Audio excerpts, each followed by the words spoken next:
Как самостоятельно проверить состояние пневмоподвески при покупке автомобиля с пробегом? Сейчас расскажу.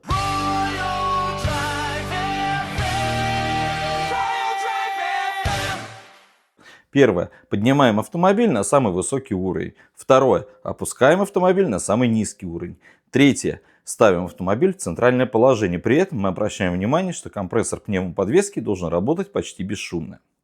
Далее мы берем с вами обыкновенную строительную рулетку и замеряем расстояние от нижней точки колесного диска до верхней точки колесной арки.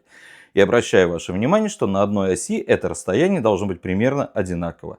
А расстояние между осями может немножко разниться. То есть задняя ось у нас будет немножко выше, чем передняя ось. А если вам понадобится более глубокая диагностика автомобиля с пробегом, вы можете обратиться ко мне, профессиональному специалисту по подбору поддержанных автомобилей. Royal Drive FM.